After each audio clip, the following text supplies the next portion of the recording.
Hello everybody, I'm Sarah Banks from Banks' Business Solutions. Today's video is quite difficult for me because I don't often share things about myself personally with you, but as my business is turning 5 this week, it's really come to me that I should share my story with you of how I got to where I am. And I want to be really open and honest. So I'm going to break my story down into several parts, and today's video is the first part where I want to talk to you about how I got here, how I became a virtual assistant, and the challenges that I've had along the way with my own mental health that have affected me throughout my working life and still affect me sometimes day to day now. But I work really hard to overcome them, and some days are easy and some days are hard. So it's hard to know in some ways where to start with this video. So growing up, I always wanted to help people. I toyed with nursing, but I have always had an immense phobia of needles. The sight of a needle can bring me out in sweats. It can bring me into almost a panicked state, and I regularly pass out when I'm near needles, whether I'm having them or not. So that career wasn't really the one for me. I then decided I wanted to work with children because I wanted some sort of caring, helping career. But my careers advisor said to me, you shouldn't do that. Go and do your A-levels, go in a degree and then decide what you want to do. So I went off and I did my A-levels and I started at university with a view in mind that I would become a teacher. Now, being a VA is quite far removed from that original thought of what I would do in my career, but actually I do teach people in what I do. So I went off to university, and at 19 I lost my maternal grandmother. Nan was almost a mum to me, without going into a lot of things that happened as I was growing up. My nan was the one that was always there for me. She was a huge part of my life, and even now, as you can tell, I get quite emotional talking about her. Having lost her, I made the decision to move out of home and go and live in halls of residence at university. Not halls of residence, sorry, a shared house at university. I felt I needed that break, and that was my way of coping with what had happened. Fast forward to 12 months after losing her, I was in my third and final year of my degree, and I had a complete and utter mental breakdown. I was diagnosed with clinical depression. I was having panic attacks every day. I was some days terrified to even leave my bedroom. That is how bad it got, and it was horrible. It was really horrible, and I really hit rock bottom. I dropped out of university. I didn't have a job, and the doctor's answer was to put me on antidepressants. So I started my antidepressants, and they gave me terrible side effects, to the point that I was becoming suicidal. I attempted suicide. They just made me so much worse than I was, and they weren't making me any better.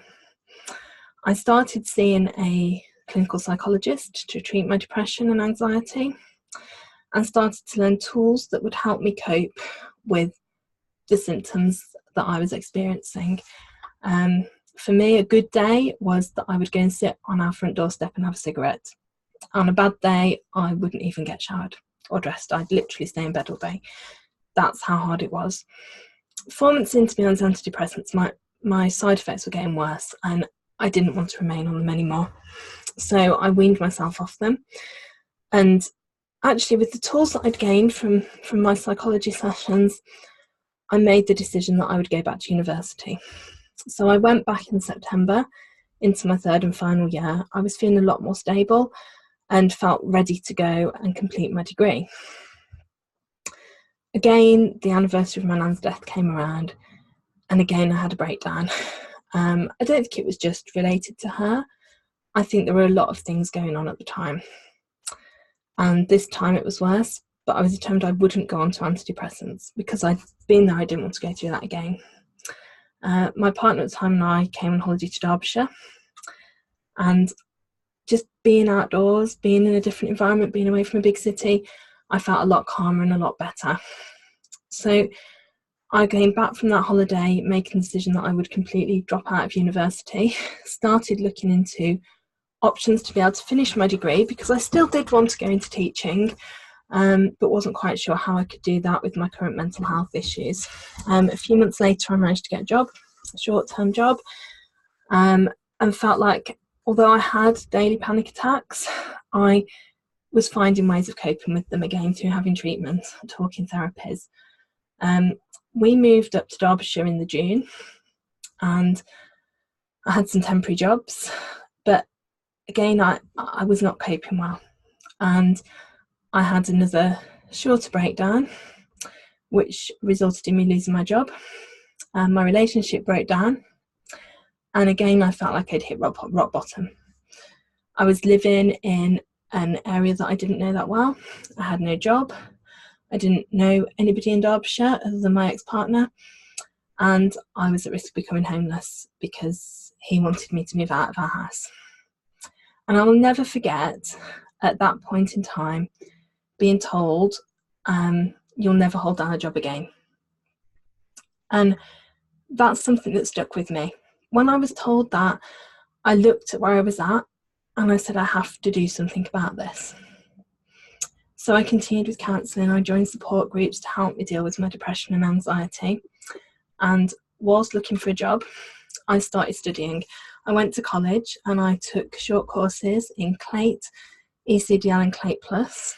And for those that remember those qualifications, they're all around word processing and Microsoft Office skills, things that I didn't really have at that time. I taught myself to touch type, and I was absolutely determined that I would prove the person that had told me I'd never hold down a job wrong, and that I would get a job, and that I would make Derbyshire my home, and I would become successful and get over my mental health problems. So I did. Within 6 months, I was settled in a new home, working at a further education college, and had started working towards completing my degree with Open University. I had psychotherapy, which made a huge difference to me. It helped me talk about the issues that I had and the things that had caused my mental health problems. And it helped me learn different ways and tools of dealing with the feelings that I got when I felt things were too much. Fast forward to late 2005, my mental health was so much better. I was in a really stable position. I'd moved on to a new job, and I had by that point met my now husband.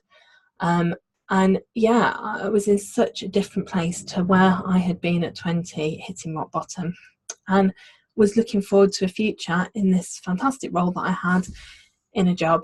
And yeah, not recovered, but certainly much better than I was. So I went on, we got married, we had my eldest daughter, and I did suffer postnatal depression with her. At the time, I didn't recognise that I was suffering and didn't ask for help, but I really struggled with being a new mum with a baby. It felt very isolating at times. Anyone that knew me then wouldn't have known, because I put on a brave face of it. But the way I was at home and the panic attacks that I would have at home, and the relation myself and my husband had wasn't good. And so I started, when she was around 1, I started practicing yoga and learning new tools to help me deal. And now I use yoga and meditation to help me daily with how I feel. But back to kind of my career side of things, I didn't go back to my previous role after having her. I took on a new job at a university, just a low-level admin jobs that would work around my daughter and give me the time I wanted with her. I managed to hold down that job very successfully, was very happy there, worked my way up there, had my youngest daughter while I worked there, and yeah, gained so many skills through those roles that I was doing, all of which input into the business today. I still struggled some days. Some days getting up was a struggle, but I got through it. I had my second daughter, and actually I think that was the point that I really felt that things changed for me as a person. I had my second daughter and I suddenly started to accept and love myself as I was. knowing that there would still be times when I would struggle, and I still get panic attack symptoms every day. Well, not every day, but some days now, certain things will really stress me out. It's taken me a long time to get confident to do videos. Sometimes I have to give myself a good talking to be able to come and sit and talk to you. And there are other things that will trigger me, but I've certainly got the skills to deal with how I feel now. So I started my business 15 months after having my second daughter, and haven't really looked back. But there are times where the isolation of working from home affects my mental health, and I have to find ways of dealing with that. That's why I get out to networking meetings. I try to walk when I can. I still practice yoga and meditation. And I actually do love connecting with people one-to-one, via phone and in person over coffee or via video calls, because they're the things that help me to keep my mental health on track.